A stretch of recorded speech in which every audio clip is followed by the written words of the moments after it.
बहुत ही बहुत ही महत्वपूर्ण सब्जेक्ट में हम आज बात करने जा रहे हैं। और महत्वपूर्ण सब्जेक्ट जो मुझे दिया गया है वो बात करना है marriage, family and marriage. You know marriage, marriage and the family. हम क्या समझते हैं शादी से या मैरिज से, क्या समझते हैं परिवार से? ये एक बहुत ही समझने और बहुत ही जानने वाली बात है। अगर हम देखें बाइबल में, जेनेसिस उत्पत्ति की पुस्तक उसका 1 का 28वीं आयत। कोई अगर भाई हिंदी में है तो पढ़ते जाएं ताकि बड़ा अच्छा लगेगा सुन के हिंदी में। क्या लिखता है यहाँ पर? उत्पत्ति की पुस्तक 1 का 28। कोई भाई पढ़ेगा?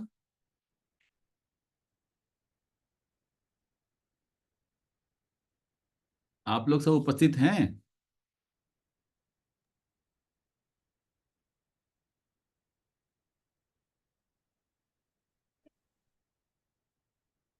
पास जी, आपके पास किसी के पास हिंदी बाइबल है तो आप हिंदी बाइबल खोल के पढ़ सकते हैं। हम आशा करते हैं आप लोग बाइबल लेके बैठे हैं। उत्पत्ति की पुस्तक 1 का 28।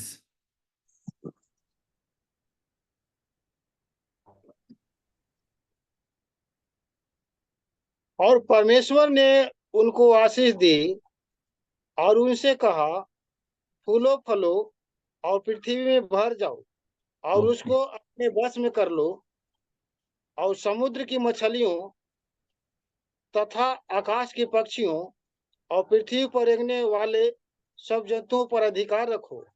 Okay, thank you. यहाँ पर बी फ्रूटफुल एंड मल्टीप्लाई।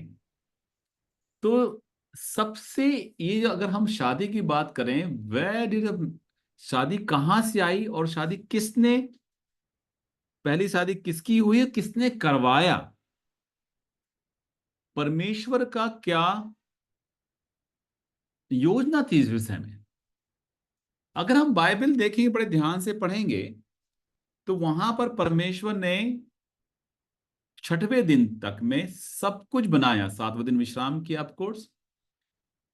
और आ, बाइबल अगर पढ़ते हैं तो उसने पहले लाइन मैंने बताया था, उत्पत्ति के पहला पद में क्या बनाया, फिर कैसे कैसे, क्या क्या बनाया, फिर कैसे कैसे बनाया।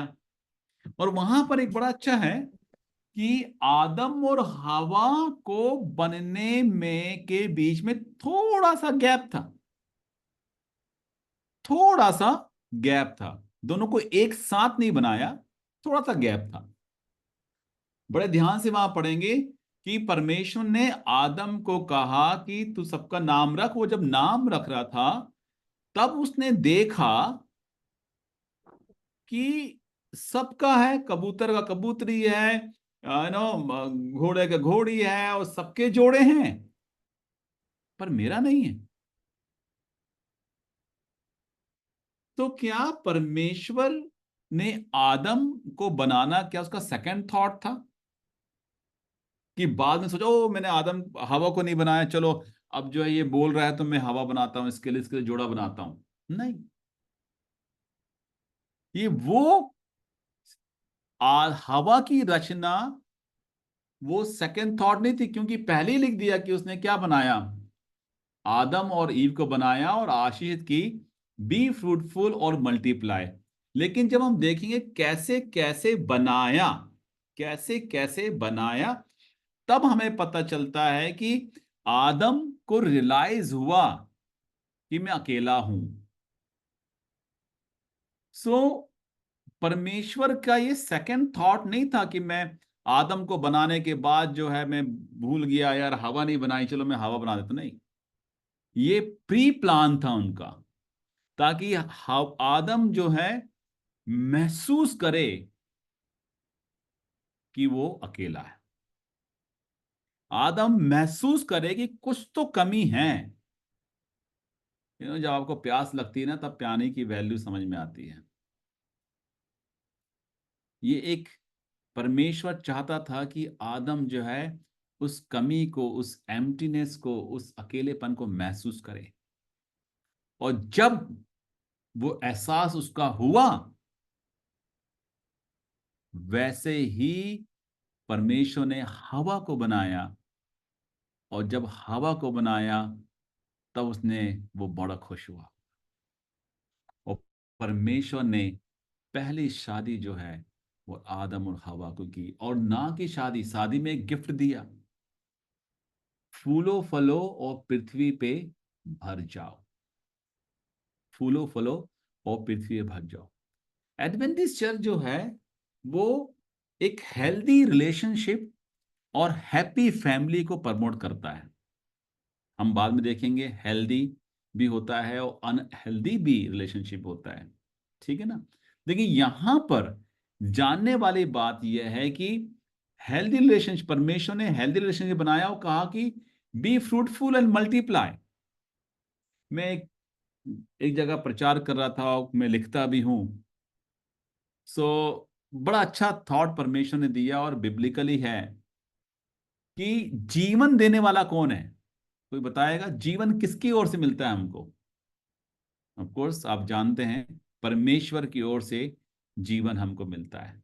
जीवन देने वाला कौन है? परमेश्वर स्वयं, परमेश्वर जो जीवन हमको देते हैं। लेकिन इस संसार में जब परमेश्वर ने आदम और हवा को बनाया तो क्या हुआ? क्यों बनाया? ताकि जब उसने कहा फूलो फलो पृथ्वी में भर जाओ, मतलब मल्टीप्लाई हो जाओ, बढ़ते चले जाओ, तो उस जीवन को इस संसार में लाने के लिए परमेश्वर ने आदम और हवा को एक जरिया बनाया, मतलब एक पार्टनर बनाया, ताकि जो आशीष उसने दी है वो पूरी हो। और यदि मैं और आप यहाँ, आप अगर सुन रहे हैं और आप ध्यान से समझेंगे कि शादी जो है वो सिर्फ इस कारण ही नहीं है, चलो भैया लड़का हो गया 21 साल का, 22 साल का हो गया, लड़की ना 18 साल की हो गई, चलो इसको शादी करवा दो। अब सिर्फ इसलिए नहीं है शादी। शादी है परमेश्वर की उन आशीषों को पूरा करने के लिए। आप सोचो, जीवन का दाता ने वो तौफीक, वो ब्लेसिंग जोड़े को दी, ताकि उनके द्वारा एक नया जीवन, जिसका स्रोत स्वयं परमेश्वर है, वो इस धरती पे आ सके, इस धरती पे आ सके। जिनके संतानें नहीं होती, इसका मतलब ये नहीं कि वो अपसगुन है, परमेश्वर ने उनके लिए भी कोई योजना बनाई है। लेकिन जिनके पास हैं तो ये समझें कि आप परमेश्वर के उस मिशन के हिस्सा हैं, उस मिशन के हिस्सा हैं कि मल्टीप्लाई। तो जीवन परमेश्वर है, और उस जीवन को, उन जीवनों को इस संसार में लाने के लिए परमेश्वर ने आप और मुझे चुना, जो शादीशुदा हैं और जिन जो शादी करने वाले हैं। तो मैरिज क्या है? मैरिज एक पवित्र इंस्टीट्यूशन है, इसकी एक एक पवित्र शाखा है। और मैरिज कब बनाया परमेश्वर ने, यह जानना बहुत जरूरी है। कब मैरिज? पाप होने के पहले, पाप होने के पहले परमेश्वर ने दो पवित्र, और मैरिज को क्या कहा प्रभु ने? मैरिज को कहा पवित्र, कहा मैरिज को, क्या कहा? मैरिज को पवित्र। दो चीज जो है परमेश्वर ने पाप होने से पहले रची, एक है मैरिज जो सबसे पहले, और दूसरा है सैबत। बाद में शायद आपने पढ़ लिया होगा सैबत के बारे में, या आगे की क्लास में आप सीखेंगे कि ये दोनों, मैरिज और सैबत, मतलब परिवार और सैबत, दोनों से कनेक्टेड हैं। और पाप होने से पहले यही दो चीज का परमेश्वर ने इस्टेब्लिश किया, इन्हीं दो चीज को जो है बनाया। यहां पर लिखता है बड़े अद्भुत तरीके से, 2 कटार है, it is good that man should be alone. ये क्या कर रहा है? It's not good, it's not good genesis उसका उत्पत्ति की पुस्तक उसका 2 का 18 मिलता है कि ये अच्छा नहीं है कि मनुष्य जो है वो अकेला रहे। एहसास हुआ आदम को, और उसने क्या किया, उसके लिए एक मददगार, क्या बनाया, एक मददगार बनाया, ताकि वो एक दूसरे की क्या करें। तो हमारा मिशन क्या है, अगर हम अगर प्रभु के मिशन में हैं, तो परमेश्वर ने मैरिज किया, बनाया, ताकि एक मददगार हमसे जुड़ सके, ताकि प्रभु का काम जो है और भी तेजी से और आदर पूर्वक हो, और भी आदर पूर्वक हो। और बड़े अद्भुत तरीके से रचा। इसने कहा to make women took the form of Adam side and put him into deep sleep. किसके द्वारा बनाया? वो तो अपने आप भी बना सकता था ना। जैसे आदम को बनाया भूमि की मट्टी से, वैसे हवा को बना देता भूमि की मट्टी से, ठीक है, उसको भी मट्टी से बनाया, लेकिन उसमें क्या रख डाला? पसली। एक पसली उसने आदम को निकाल के डाल दी, ताकि he remove our ribs and close up the flesh in its place. Then a rib which the Lord taken from him, he made a woman and brought her to the man. उसने बना के किसको लाके दिया? उसने हवा को लाके दिया। तब उसने कहा ये मेरी हड्डी की हड्डी, मांस में की मांस है, तो मैं क्या इसका नाम क्या रखूंगा? हवा रखूंगा। तो परमेश्वर ने दोनों को कैसे बनाया? खुद ने बनाया अद्भुत तरीके, और दोनों को जोड़ दिया, ताकि दोनों एक दूसरे के अंग कहलाएं और मल्टीप्लाई हों। और और परमेश्वर ने क्या बनाया? इसको पवित्र बनाया, इसको होली, होली बनाया, पवित्र बनाया। और वो यही चाहता है। और वो क्या चाहता है कि क्या हो? वो पवित्र रहें। यहां पर एक बड़ा अच्छा शब्द आया है, अगर आप पढ़ेंगे उत्पत्ति की पुस्तक 2 का 24 में लिखता है, and the man shall leave his father and mother and be joined to his wife, and तो के मम्मी पापा को छोड़। अब इसमें कई लोग तुमको कहते हैं भैया मम्मी पापा को छोड़ दो, अब शादी हो गई, हम बीबी के साथ रहें। इसका मतलब ये नहीं है। इसका मतलब ये है कि अब आपका अपना, जब हमारी शादी नहीं होती है, तो शादी के दूसरे का आमंत्रण निमंत्रण किसके नाम से आता है? पिताजी के नाम से आता है, कि वो हमारे। लेकिन जब हमारी शादी हो जाती है, तो हमारा एक अपना एक परिवार बनता है। इसका मतलब ये नहीं कि हम अपने बुजुर्ग माता पिता को छोड़ देते हैं, नहीं। बाइबल में लिखा है तो अपने पेरेंट्स की आदर कर, उनकी इज्जत कर, उनसे प्यार कर। लेकिन यहां का मतलब है कि अब तेरा अपना एक परिवार है, जिसके द्वारा परमेश्वर मल्टीप्लिकेशन मतलब मल्टीप्लाई करना चाहता है, मल्टीप्लाई करना चाहता है। ऐसी तो ध्यान रखना, ये जरूरी सीखना क्यों है? ये इसलिए सीखना जरूरी है कि जो जो चीज परमेश्वर ने पवित्र बनाया, उसी के पीछे शैतान जो है वो पड़ा हुआ है।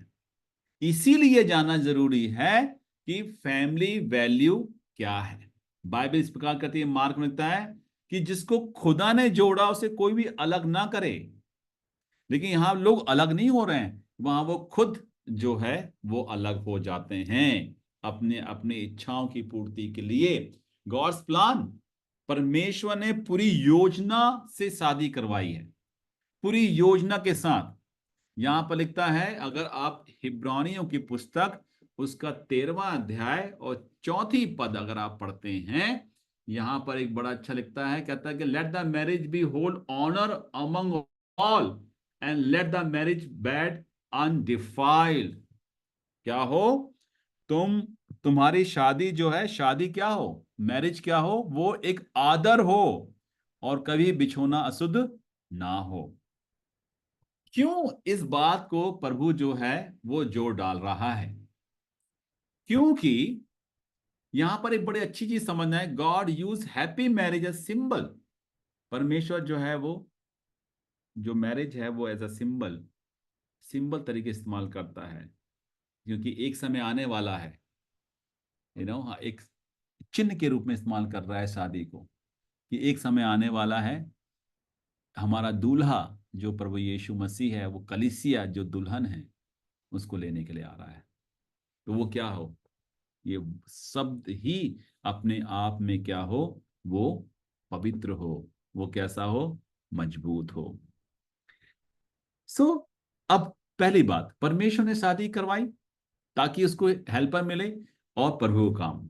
दूसरा इंपॉर्टेंट, परमेश्वर ने जो ब्लेसिंग दी वो आगे बढ़ता चला जाए। यहां पर लिखता है, और पूरे अगर बाइबल में आप पढ़ेंगे तो वहां पर साफ है, यशायाह किताब पढ़ेंगे वहां पर सिंबल दिया, as the bride groom rejoice over bride so shall your God rejoice over you. जैसे दूल्हा जो है as the bride groom, you know, the rejoice, आनंद मनाते हैं ओवर द ब्राइड। दूल्हा जब देखता है ब्राइड को आनंद आता है, वैसे ही जब परमेश्वर अपनी कलीसिया को देखे वो कैसा बनाए, आनंद बनाए। ठीक है ना, ताकि ये मेरी दुल्हन जो है वो अपने आप को अशुद्ध इसने नहीं किया है, अशुद्ध नहीं किया है। ये कलीसिया की बात कर रहा है और साथ में शादी तो है ही। हाँ, और इफिसियों की पुस्तक देखेंगे कि बड़ा अच्छे से काउंसलिंग दिया है, husband love your wife just Christ loved. कितने लोग हैं जो अपनी पत्नी से बहुत प्यार करते हैं?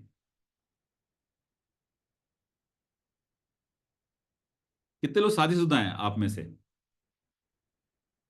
राजकिशोर जी शादीशुदा हैं क्या आप? निर्मल, जो मैं तो सिर्फ नाम देख पा रहा हूं, सतीश कुमार जी। हम्म। शादीशुदा जितने, है। हाँ जी, शादीशुदा है सर। हाँ, शादीशुदा हैं आप। यस। अगर मैं ये पूछता हूं कि आप क्या अपनी पत्नी से कैसे प्यार करते हैं, यहां पर लिखता है like a Christ, love your wife just as a Christ loved the church. लेकिन कभी कभी लगता है राजकिशोर जी और सतीश कुमार जी और जितने मेरे भाई हैं, कि पत्नी को की इज्जत वाकई हम करते हैं क्या एज ए हस्बैंड हिंदुस्तान में? क्या उसको से समझते हैं कि वो खाना बनाने के लिए है? नहीं सर। हम्म। सुन रहे हैं। घर में कभी कभी मेहमान आते हैं तो हम घर की सफाई करते हैं ही करते हैं, है ना? घर की और सफाई करते हैं कि मेहमान आ रहे हैं, और जैसे मेहमान आते हैं तो क्या बोलते हैं, ए पानी लिया। किसको बोलते हैं पानी लिया? पत्नी की बोलते कैसे बोलते हैं, कैसी आवाज से, पानी लिया पानी लिया? ये हैं। पत्नी है कि रामू है? क्या, मैं नहीं पूछूंगा पर्सनल बातें, लेकिन क्या आपने अपनी पत्नी को बड़े दिल से धन्यवाद कहा है कभी? कहें सर। हम्म। पत्नी जो है ना, बाइबल कहती है वो निर्बल पात्र है। आप देखो, कभी कभी हम पति लोग सोचते हैं कि हम ही बहुत काम कर रहे हैं। मेरे को अच्छे से याद है, मेरी पत्नी एक बार बोली मैं दिल्ली जा रही हूँ, मेरे एक बेटी शायद 1 साल की थी, दूसरी बेटी शायद 3 साल की थी। तो मेरा ठीक है, जाओ, मीटिंग थी, महिला वुमेन मिनिस्ट्री की मीटिंग थी। तो कह रही कि मेरी फ्रेंड ने कहा है बच्चों को मत लाना। तो मैंने ऐसा मत करो भाई, बच्चों को ले जाओ, मैंने थोड़े पैसे और ले जाओ, वहाँ बच्चों के साथ आनंद मनाना वहां पर। मैंने नहीं, बच्चे नहीं ले जाएंगे। तो वो बच्चे मेरे पास छोड़ के चली गई 3 दिन के लिए। अब 3 दिन मेरे को उनके लिए खाना भी बनाना था, उनको सेरेलैक भी देना था, उनको डायपर भी चेंज करना था, फिर मुझे ऑफिस का काम भी करना था, फिर घर का भी काम करना था। जब 3 दिन बाद वो लौट के आई तो मैंने सच हकीकत, मैंने उसके पैर पड़ा, पैर ऐसे कर, मेरा देख, मिला तुम लोग महान हो, कैसे कर लेते हो ये सब? आज अगर हम जो हैं, मैं अपनी बात बताता हूं, अगर मैं जो हूं, मैं बिना अपनी पत्नी के यहां तक नहीं पहुंच सकता था। मेरे दोनों बच्चों को देखना, खाना ही बनाना उनकी, मैं बाहर रहता हूँ, किसी को बुखार है, किसी को कुछ हो रहा है, किसी को कुछ हो रहा है, लेकिन फिर भी जब आप घर आते हो तो स्माइल मिल जाती है। हम्म। लेकिन कभी कभी हम अपनी पत्नी को बोलते हैं तू जानती क्या है, मुंह बंद रखा कर। कैसे बिहेव करते हैं हम अपनी पत्नी के साथ? क्या सच में हम पत्नी से प्यार करते हैं कि जी सिर्फ से ठीक है भैया, शादी कर ली है, बच्चे पैदा करना है, बच्चे पैदा कर लिए, ठीक है भाई, तू घर में रह, चूल्हा चौका देख, तेरे को क्या आता है? मैं बता दूं, मेरी कई बहनें हैं, मेरे कई पासर भाई हैं, उनकी पत्नियां जो हैं वो उनसे अच्छा बाइबल जानती है, उनसे अच्छा बोल सकती हैं। यानी कि परमेश्वर ने दोनों को बराबर बनाया है। और यहां पर लिखता है इफिसियों में 5:25-33 में कि husband love your wife just Christ also loved the church and let each of one particular so love his own wife as himself. Oh wow! Bible की दूसरी एक यीशु मसीह ने जब आज्ञा दी थी, मत्ती उसका 22:36 से 40 में कहता है कि अपने परमेश्वर से अपने समान प्यार कर और उसी के समान, और परमेश्वर से तन मन धन बुद्धि से प्यार कर, और उसी के समान दूसरी आज्ञा भी है कि तू अपने पड़ोसी से अपने समान प्यार कर। और यहां पर लिखता है कि तू so love his own wife as himself. तो यदि हमने अपनी ब्याह ली है, अपनी पत्नी को ब्याह के लाए हैं, तो हमारी जवाबदारी है कि उनको आदर करें। कई बार मैं देखता हूं कि हम दुनिया से बड़ी आप सर मैडम ओ बहुत अच्छी बात करते हैं, लेकिन अपनी पति तू रे तारे कैसी, अरे इधर आ रहे उधर जा रहे, खाना बनाई नहीं बनाई, इसके नमक ज्यादा है। हाँ? सही बात है राजकिशोर जी, बहुत अंडर कर लेते हैं। हाँ सर, सही बात है, सही बात है। तू रे तारे मतलब उसको क्या बना दिया हमने अपनी पत्नी को। कभी कभी मैंने देखा कि पति बोल रहा है कि मैं सुबह सुबह वॉक करने जा रहा हूं, तो मेरे लिए जूस बना के रखना, चाय बना के रखना, मैं वॉक करके आता हूं। तो क्या पत्नी को जरूरत नहीं है सुबह वॉक करने की? क्या पति को नहीं है कि तुम उसके साथ भी चूल्हा चौका साथ में करो और एक साथ जाके वॉक करो, एक साथ दोनों एक दूसरे का सेहत का ख्याल रखो? कि लिखा हुआ है ना, so love his own wife as himself and let the wife see that he respect her husband. And दोनों, सबसे बड़ी बात मैंने देखी है, सबसे बड़ी बात देखी है कि जब शादी हो जाती है, नई नई शादी होती है, तो थोड़ा सा रिस्पेक्ट रहता है, जैसे शादी पुरानी होती गई रिस्पेक्ट खत्म हो जाता है पति पत्नी के बीच में। वही कि हिंदी में कोई शेर कहा किसी शायर ने, पहले थे आप से तुम और तुमसे तू हो गए। हम्म। तो जो मसीही शादी, अगर हम मसीह को मानते हैं, तो हम समझ जाएं कि ये जो पत्नी हमारी या पति के लिए पत्नी है, पति के लिए पत्नी के लिए पति और पति के लिए पत्नी है, दिस ए गिफ्ट। हम दुनिया में प्रचार कर रहे हैं लव का, यीशु मसीह आने वाला है, दुनिया में प्रचार कर रहे हैं, लेकिन दुनिया की इज्जत कर रहे हैं, लेकिन अगर मैं पत्नी की इज्जत नहीं कर रहे हैं, पत्नी से प्यार से बात नहीं कर रहे हैं, तो बड़ा मुश्किल है। कोई मतलब नहीं प्रचार का इतने। मेरे को याद है एक एक पादरी साहब की पत्नी मेरे पास आई और कहती हैं कि मेरे पति के लिए प्रार्थना करो। तो मैंने उनसे कहा भाई आपके पति तो खुद मैं ना भाई भाई साहब तो पादरी हैं और मिनिस्टर हैं। बोले भैया वो तो ऐसा है ना पादरी साहब, वो चर्च में पादरी हैं लेकिन घर में जाओ तो गालियां बकते हैं गंदी गंदी, घर में हमेशा गुस्से में रहते हैं वो। बड़ा मुश्किल है ना, बड़ा मुश्किल है।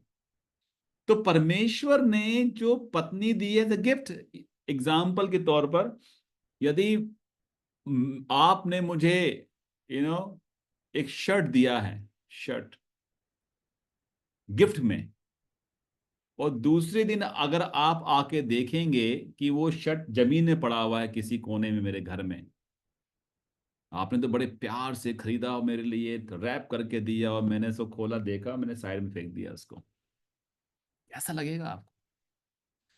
जब हमें एक शर्ट जो निर्जीव है, जो नासवान चीज है, बेकार चीज है, वो खत्म होने वाली चीज है, ऑफकोर्स मनुष्य भी खत्म होने वाली चीज है, लेकिन एक चंद पैसों की है, उसके लिए हम दुख होता है। लेकिन जो परमेश्वर ने हमें पत्नी दी है, पर किसने दिया? परमेश्वर ने हमको दिया है। यदि और पति को पत्नी और पत्नी को पति दिया है, यदि हम उसकी रिस्पेक्ट नहीं करते हैं तो हम परमेश्वर की भी रिस्पेक्ट नहीं कर रहे हैं। बड़ा मुश्किल है ये। और शैतान जो है वो यही चाहता। आज डिवोर्स रेट क्यों बोल रहे हैं? आज पादरियों के परिवार में भी प्रॉब्लम्स हैं, बहुत ज्यादा प्रॉब्लम है, क्योंकि शैतान जानता है कि पादरी तो स्ट्रांग है, इसके परिवार में हमला करो, इसके परिवार में हमला करो। तो मैं एक बात पूछना चाहता हूं, क्या आप जब सुबह उठते हैं तो आपकी प्रार्थना अकेले अकेले होती है कि पत्नी के साथ होती है? जवाब मत दीजिए, आप खुद जानते हैं इस बात, जवाब मत दीजिए। लेकिन बाइबल, जब हम बात कर रहे हैं मैरिज और फैमिली की, और जब प्रभु ने जोड़ा है, तो प्रार्थना कैसे होनी चाहिए? साथ में होनी चाहिए। अकेला अकेले की प्रार्थना भी अलग बात है, अच्छी बात है, लेकिन प्रार्थना साथ में होना जरूरी है। और दोनों पार्टी को, चाहे पत्नी हो चाहे पति हो, वो एक दूसरे के स्पिरिचुअल लाइफ यानी आध्यात्मिक जीवन के जवाबदार हैं। लेकिन सबसे ज्यादा जवाबदारी जो है हस्बैंड की बनती है, क्योंकि हस्बैंड जो है वो अपने परिवार का प्रीस्ट है। He is a priest of the family, he is a priest of the family.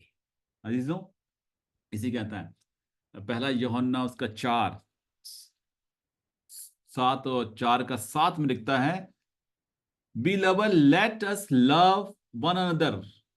Written Apostle John, love is God, and everyone who loves is born of God and knows God. When you love, when you have love in your character, it demonstrates in your family, या आपके परिवार में वो दिखेगा। मेरे पास कई लोग काम करते हैं, बहुत सारे भाई बहन काम करते हैं, और कई बार कोई ऐसे भी हादसे होते हैं कि पड़ोसी जो है वो बताते हैं कि भैया ये पादरी के घर से खूब लड़ने की आवाज आती है, लड़ने की आवाज आती है। इसका मतलब वो पादरी जो है वो प्यार को नहीं समझता, परमेश्वर के प्यार को नहीं समझता, और हमें वो एक्सरसाइज करना जरूरी है। लव सफर, जब हम प्यार की बात करते हैं तो पहला कुरिन्थियों उसका 13 में बहुत ही क्लियर तरीके से, बहुत ही क्लियर तरीके से, तो हमने देखा कि हमने पहला पॉइंट देख लिया कि भाई शादी जो है ये एक परमेश्वर की योजना थी, और शादी जो है परमेश्वर ने बनाया, उसको पवित्र ठहराया। क्या ठहराया? पवित्र ठहराया। परमेश्वर की योजना थी ये। और शादी जो है वही पाप होने से पहले स्टैब्लिश हुई। इसीलिए जरूरी है कि हम समझें कि शादी जो है सिर्फ और सिर्फ एक परिवार बसाना, बच्चे पैदा करना के लिए नहीं है, इसके बहुत बियॉन्ड है, ताकि आप समझ रहे हो परमेश्वर के प्यार को जब आप एक साथ पति पत्नी के साथ रहते हो। किसके साथ शादी करनी चाहिए? आपने तो बहुतों ने कर चुके हैं, अगर कर भी चुके हैं तो हमें समझना है, और अपने बच्चों की शादी करनी है तो हमें समझना है कि हमें शादी करना चाहिए जो एक विश्वास का हो। जो पुरानी शादी हो गई अच्छी बात, लेकिन अगर आने वाले समय परिवार में शादी, इसका मतलब can two walk together unless they are agreed. हमारे परिवार में झगड़े क्यों होते हैं? हमारे परिवारों में झगड़े क्यों होते हैं? परमेश्वर का जो प्यार अगर आप समझेंगे वो ट्रायंगल है। ट्रायंगल समझते हैं ना? ऊपर से एक ऐसा ट्रायंगल और नीचे से ऐसा बना रहता है ना, ऐसे ट्रायंगल है। तो ऊपर जो है ईश्वर है, एक कोना ईश्वर, एक कोना जो हस्बैंड और एक कोना वाइफ। यदि हस्बैंड और वाइफ यदि हस्बैंड और वाइफ एक ईश्वर को मानते हैं, दोनों एक ही तालमेल में चलते हैं, तो दोनों का रिश्ता परमेश्वर से मजबूत होगा। लेकिन कैसे होगा? कि जब पहले ये दो हस्बैंड और वाइफ जो है एक ईश्वर को मानते हैं, एक ही इसमें चलते हैं, एक विश्वास में चलते हैं, तो क्या होगा? इनका आपसी रिश्ता, हस्बैंड और वाइफ का आपसी रिश्ता मजबूत होगा। लेकिन ये देखा गया है कि बहुत सारे पास्टर के परिवारों में, मेंबरों के परिवार में अब जो है वो सुबह और शाम की आराधना जो है बहुत कम होती है। पादरी तो ये सोचता है मैं तो जा रहा हूं ना आराधना करने, मीटिंग लेके आ रहा हूं, अब परिवार के साथ करने की क्या जरूरत है, मेरी तो आराधना हो गई, शाम की वर्शिप हो गई। और आज परिवार टूट रहे हैं, बच्चे टूट रहे हैं। इसी कारण बाइबल जो है वो सबसे ज्यादा महत्वपूर्ण या फोकस कर रहा है तो वो फैमिली, क्योंकि फैमिली से ही, इसी फैमिली से ही क्या किया उसने, इसी फैमिली के लिए ही उद्धार की योजना बनाई और प्रभु यीशु मसीह हमारे लिए जान दे दिए। कहता है can two walk together unless they are agree, अगर दो जन आपस में परस्पर साथ चलते हैं, कैसे चल सकते हैं यदि वो आपस में सहमत नहीं हैं? तो जब पति पत्नी दोनों सहमत हैं तो दोनों की जो विचार, दोनों का जो तालमेल है, दोनों की संबंध है, वो क्या होता है? बहुत ही ज्यादा ज्यादा मजबूत होता है।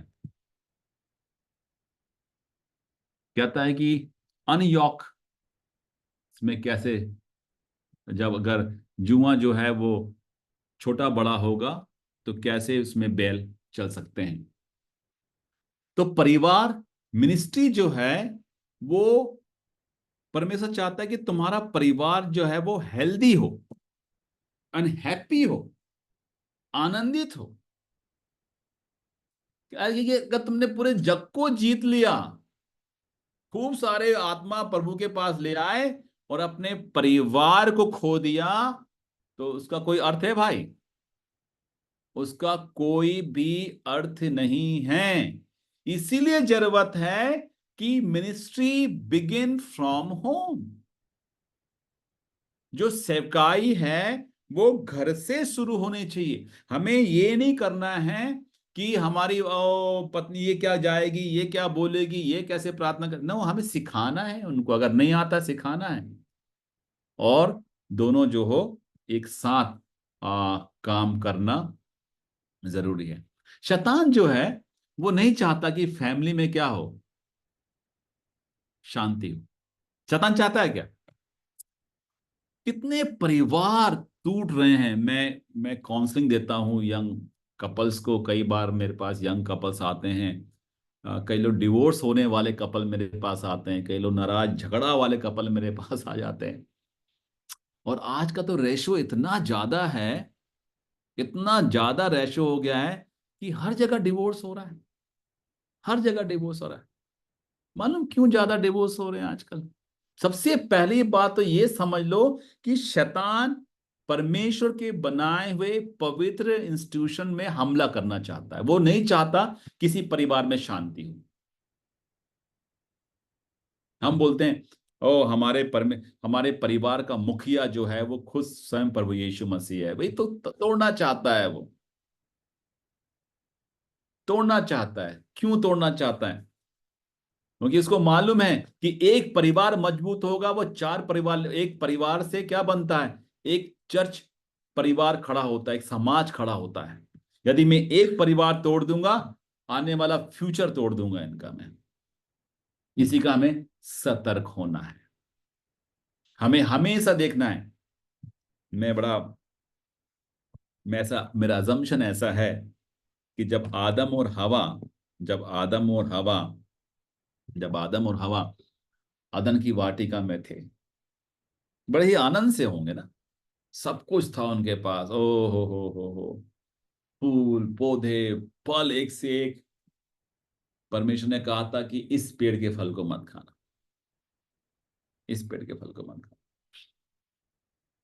तो जब हवा गई थी उस पेड़ के पास तो आदम कहाँ था? मैं सोचता था आदम आराम कर रहे होंगे किसी पासी के पेड़ के पास, लेकिन मैं इसमें डीप नहीं जाना चाहता कि आदम क्या कर रहा था, वहां पर क्यों नहीं था। ये सब हमारा आज का टॉपिक नहीं है। लेकिन इतना टॉपिक है कि आदम और हवा वहां से जोग्राफिकली थोड़ा सा हो सकता है गैप हो उनके बीच में, क्योंकि हवा, आदम वहां पर नहीं था। अगर आदम और हवा दोनों सबके सामने होते तो आदम बोलता, हवा बोलती नहीं नहीं नहीं, मना किया है हमको, एक दूसरे को सपोर्ट होता। इसी का तो परमेश्वर ने दो बनाया है, ताकि एक गिरने लगे तो दूसरा उसको उठा ले, आत्मिकता में भी, शारीरिकता में भी और मानसिकता में भी एक दूसरे को उठा ले। तो इसीलिए जो है, यदि आप और पति और पत्नी के बीच में थोड़ा सा भी गैप आ गया तो शैतान उसमें एंटर कर जाता है। थोड़ा सा भी गैप आ गया तो शैतान उसमें एंटर कर जाता है, और इतना गैप बढ़ा देता है कि तलाक की नौबत आ जाती है। और जिस हिंदुस्तानी परिवारों में तलाक नहीं भी होता है तो ऐसे जीते हैं कि एक छत में दो रेसलर जो एक दूसरे का मुंह नहीं देखते। कई बार मैंने ऐसे भी परिवार देखा है, मैं समझाया हूं जाके, जो कई साल से, एक एक साल से पति पत्नी आपस में बात नहीं करते। कुछ बोलना है तो बोले, ए गुड्डू पापा को बोल दे, वहां से बोलेंगे ए मुन्नी मम्मी को बता देना मैं जा रहा हूं। सीधी बात नहीं करते। ये सब कहां से होता? जब हमारे परमेश्वर ने क्या कर दिया, दोनों को एक बना दिया। वो शादीशुदा होंगे और वो एक तन होंगे, लेकिन हम जब गैप उसमें दिखना शुरू हो जाएगा, वो जानता है ये जब दो मिले रहेंगे खूब सेवा होगी, आत्मिकता बढ़ेगी, और ये लोग बहुत सारे लोगों को, आत्माओं को जीत लेंगे। शैतान का तो घाटा हो जाएगा। बोले इनके घर, इनके पास गैप डाल दो, इनके अंदर गैप डाल दो। और इसीलिए जो है क्या हो रहा है, डिवोर्स पे डिवोर्स हो रहे हैं। और डिवोर्स होने का कारण क्या है? आजकल तो डिवोर्स होने का एक कारण और हो गया है, कितना समय हम देते हैं अपनी पत्नी को। मैं नहीं बोलूंगा किसी को, सब मन में ध्यान रखना। आजकल पत्नी के सामने बैठे रहती है, फिर भी हमारे हाथ में मोबाइल है, पत्नी के हाथ में मोबाइल है, बच्चों के हाथ में मोबाइल है। आजकल सब अंगूठा छाप, कहाँ समय दे पा रहे हैं हम पत्नी को? जब हम अपने परिवार में क्वालिटी टाइम नहीं बिताएंगे तो क्या होगा? तो शैतान बिताएगा क्वालिटी टाइम हमारे परिवार के बीच में। तो मेरे अजीजों, जो प्रचारक हैं, जो मेरे भाई बंद हैं, हम ध्यान रखें कि हमारा ये जो गैजेट है ये भी परिवार तोड़ने का एक जरिया बनते जा रहा है। आप लोग खुद सोचिए कि आप परिवार में बैठते हैं तो कितना मोबाइल देखते हैं। क्या मैं और आजकल क्या मैं, मेरी पत्नी आराम से बैठ के बातें कर रहे हैं, प्यार की बातें कर रहे हैं, परमेश्वर की आशीषों की बातें कर रहे हैं? क्या ऐसा समय हमने बिताया है, या हम बिता रहे हैं?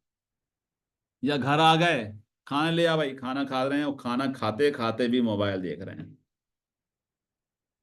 तो ये सब जरिए बनते जा रहे हैं कि शैतान कोई ना कोई जरिए, कोई ना कोई तरीके, कोई ना कोई उपयोग ऐसा कर रहा है ताकि हम क्या हो जाएं, हमारी पति पत्नी और हमारे परिवार में क्या हो जाए, विघन आ जाए, क्रैश हो जाए, और डिवोर्स तक की नौबत आ जाए, डिवोर्स तक की नौबत आ जाए। इसलिए जरूरी क्या है, सतर्क रहें मेरे भाई, सतर्क रहें। यानी परिवार सबसे बड़ा है। नहीं, परमेश्वर ने ये परिवार बनाया है ताकि एक परिवार होके, एक साथ होकर हम आगे बढ़ें। और इसी कारण शायद परमेश्वर ने जो है आदम की पसली से बनाया है, बीज से बनाया है, पैर की हड्डी से नहीं बनाया कि ताकि हम बोल सकें तू मेरी पैर की जूती है, या सर की हड्डी से नहीं बनाया कि पत्नी सर में चढ़ जाए। हम क्या है, बराबर है। हम दोनों के कार्य अलग अलग हैं, हम दोनों के कार्य अलग अलग हैं, लेकिन हम क्या है, बराबर हैं। हमारी हो सकता है फिजिकल स्ट्रक्चर इसका अलग अलग है, क्योंकि परमेश्वर ने सबसे बड़ी आशीष वोमेन को दी है, और दर्द सहने की सबसे बड़ी ताकत जो है वो वोमेन को दी है। जब वो बच्चा पैदा होता है, तो मैं एक पढ़ रहा था एक आर्टिकल, तो में 56 डेल जो है इतना दर्द होता है, और पुरुष जो है 42 से 45 डेल की ही जो है वो दर्द को सह सकता है, उसके बाद वो खत्म हो जाता है। कितनी सामर्थ उसके दी है, परमेश्वर ने अद्भुत बनाया है, अद्भुत। तो हम कैसे बोल सकते हैं कि वो हमसे कम है, और मैं बड़ा हूं, मैं मर्द हूं, मैं पुरुष हूं? नहीं, दोनों ही क्या है, परमेश्वर के अमूल्य संतान है। और दोनों के क्यों जोड़ा हुआ है?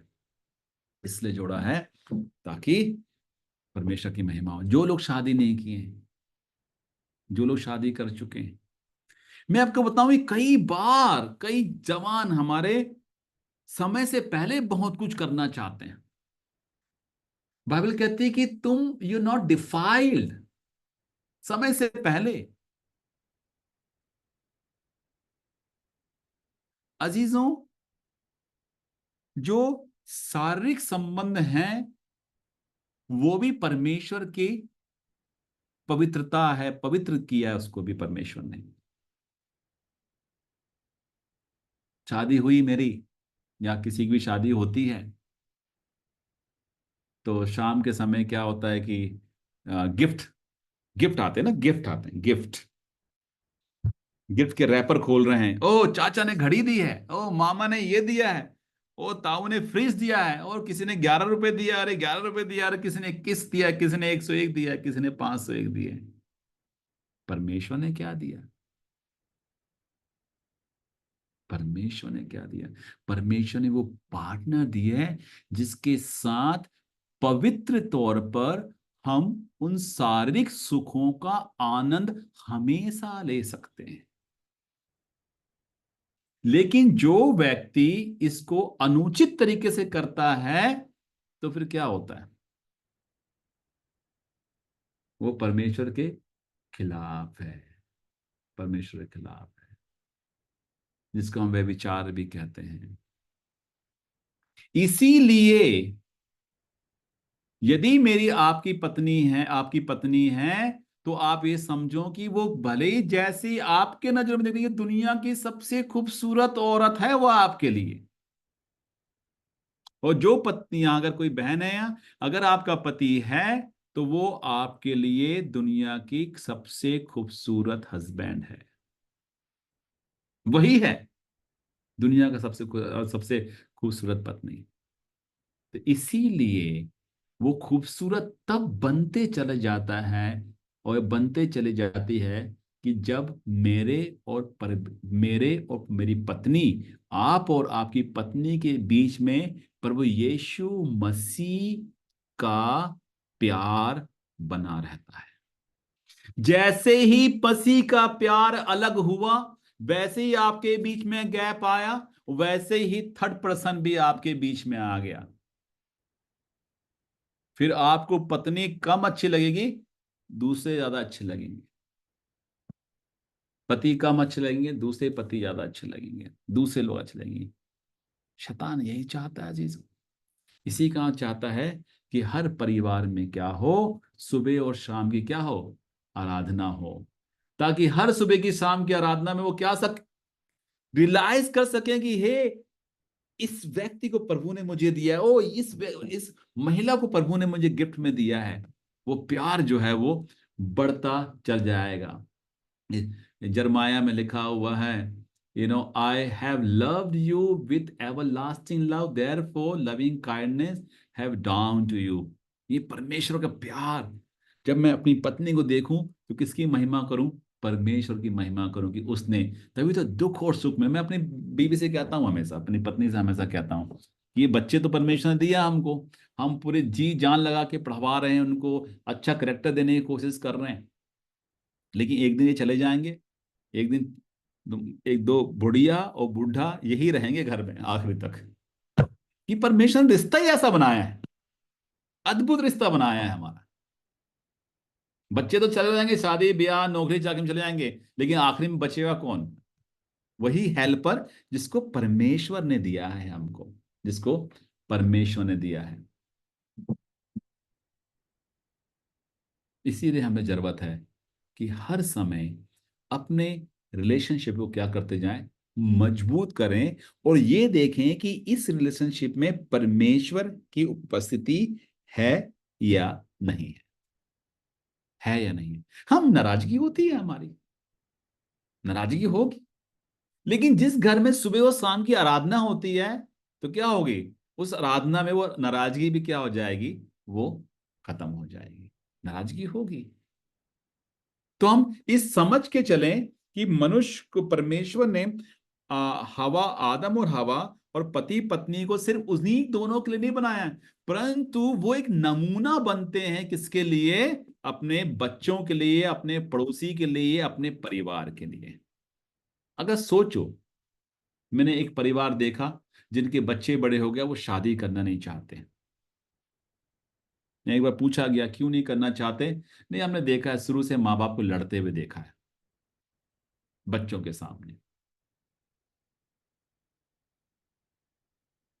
और कई कई बच्चे जो हैं वो खुदा को भी छोड़ देते हैं, बोलेंगे ये माँ बाप जो खुदा को मानते जा रहे हैं वो इतने लड़ते आ रहे हैं, तो उनको खुदा भी कैसे होगा?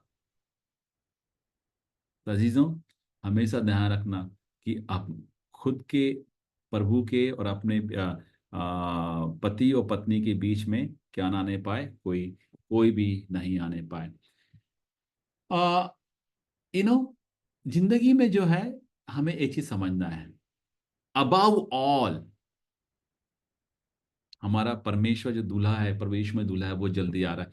हिब्रू 13 का 4-5 में लिखता है, for he himself has said, I will never leave you nor forsake you, so we may boldly say, the Lord is my helper, I will not fear what can man do to me. Number one, he gave his the gift, but at the same time the Lord, he's above everything,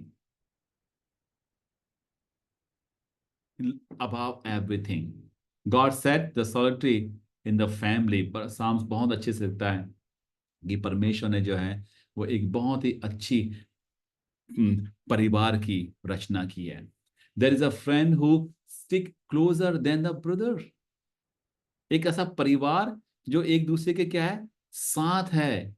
so this is something very very very important to how we deal with the family.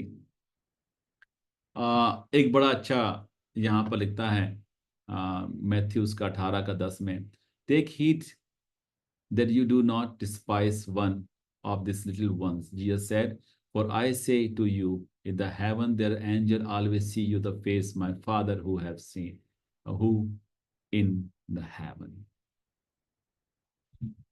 So जरूरत है, किस चीज की जरूरत है? अब ऐसे चीज की जरूरत है कि मैं थोड़ी देर के लिए मैं समझूं कि मेरे परिवार में वर्शिप हो रही नहीं हो रही है, सुबह की वर्शिप, शाम की वर्शिप हो रही नहीं हो रही, मेरी नजरों में मेरी पत्नी क्या है या मेरी नजरों में मेरे पति क्या है।